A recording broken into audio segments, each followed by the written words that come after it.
Hi, this is Coach Brian with the YMCA. Thank you for your time. I wanted to create a second review video that talks about some of the things we learned during our practices. As well, there was about half the kids that only participated in one of the two practices so far, so thought it'd be helpful to introduce some new concepts, also do a quick review. I'm going to focus on half and full court pressure. Again, some part review, some new things, etc.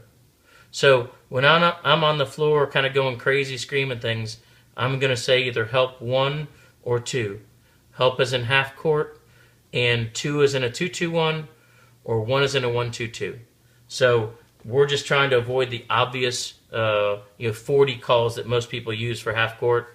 So help 2 is a 2-2-1, which is our predominant half court pressure, and help 1 is going to be a 1-2-2. Just a couple quick things. You understand that we've been really handsy when we are trapping. It's our interceptor's job to grab that bad pass that is created by the two people trapping.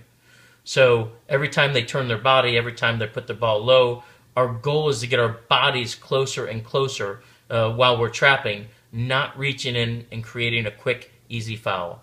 We need to be disciplined when we're trapping and not turn our aggressive nature into a foul situation. So let's talk about the 2-2-1. This is pretty straightforward. We've talked about this before. I'm not going to do a deep review.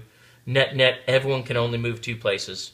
This guy's either trapping here, or he's going to follow the guy here and drop right here. That's it. Same thing. This guy's either going to be trapping, or if the ball goes this way, he follows along a little bit and then drops down here at the top of the zone. So if you're up here, and a lot of you guys will have to know all of the positions. Some of you taller, lankier guys will have to know all the positions. If you're a guard up there, there's only 2 places you can be, trapping or at the top of the lane. For the forwards, if the ball goes here, there's only 2 places he can go. Go to help trap, or if the ball came this way, he's going to go settle right down here in the lane, kind of just before the free throw line. This guy will be trapping. So again, there's only 2 spots you can be. The center, if the ball is over here, is going to come right here. If the ball comes in over here, he's going to come over here. So there's only 2 possessions for everybody. We've got to know and be disciplined that if we're trapping out here and it gets reversed out to a guy over here, we've been pretty good with these guys going back and attack.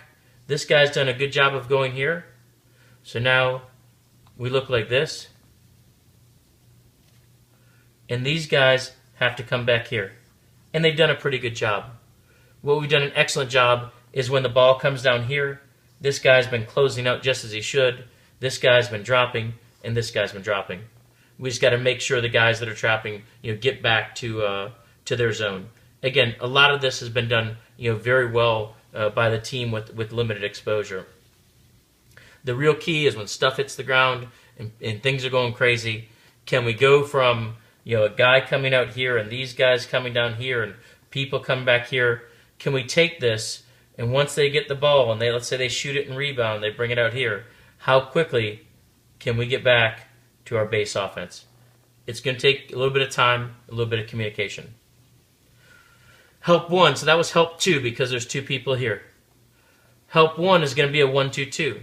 So for people like Brett or for Jalal, or for Brian on the middle school team, if we can successfully have a tall, skilled kid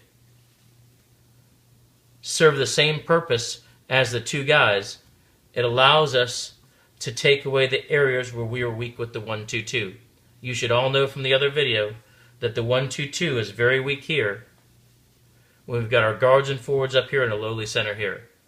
So in a 1-2-2, if we have the skills and athleticism up top, we move the center over here and we drop one of the forwards over here. And now, if the ball comes in here, these guys will go and trap it. There's no real difference. Backside, this is really a guard, is going to be right here. This guy's going to come here, and this guy's going to come here and take away the sideline. So what started out as really that 1-2-2 now looks like this. looks eerily similar to the 2-2-1. So help 2 and help 1 is differentiated by how many people up top, but the rotations are very similar.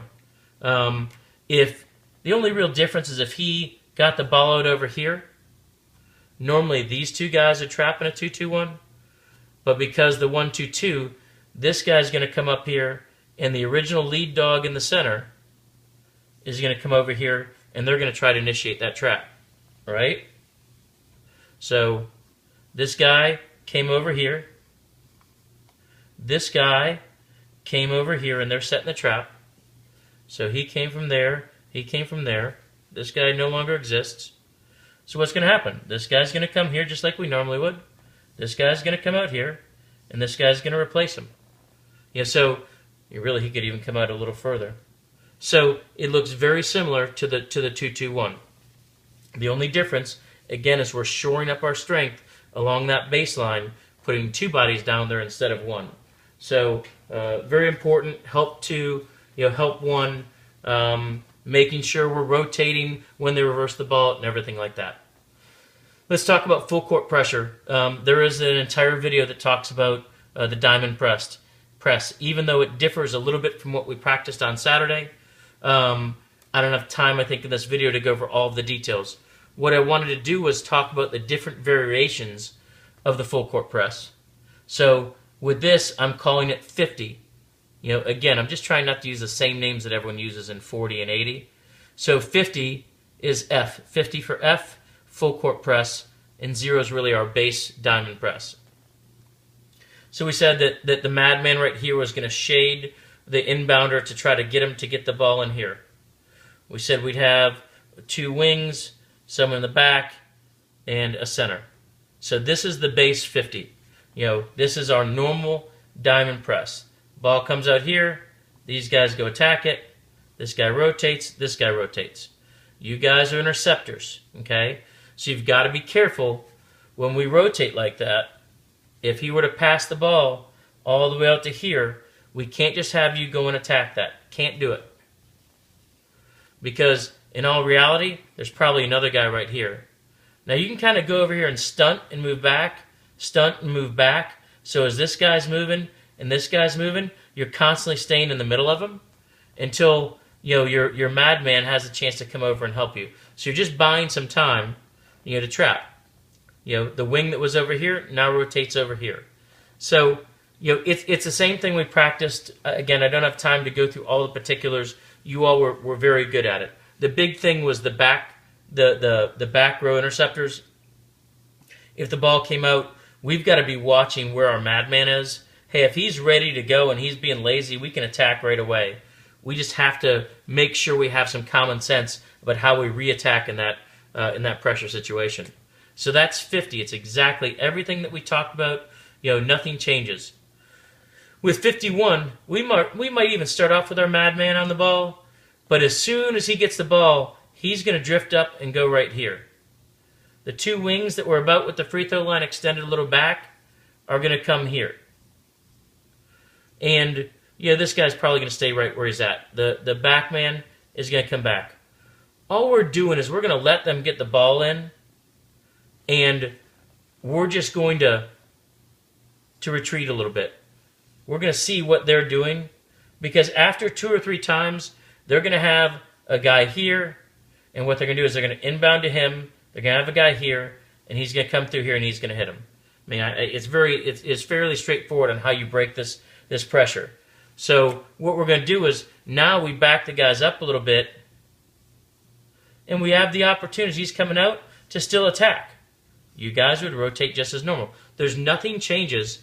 A 51, just so as we move the 1 man back, and we're going to all move back, and we're going to let your instincts. It's going to be up to the madman to decide when he attacks. So he was here. Guys are here. Guys are here. This guy gets the ball, and he's just going to come back to the middle. You're going to come back to the middle. So as they're inbounding the ball, probably before they've inbounded the ball, we've given them a much different look. So if there was a guy here to get the pass, to send to him, we've got that snuffed out. So we're just moving the diamond back. So again, they inbound the ball, This guy feels real confident. We go back. He's coming here. Absolutely, we can attack. And we just rotate like we normally would.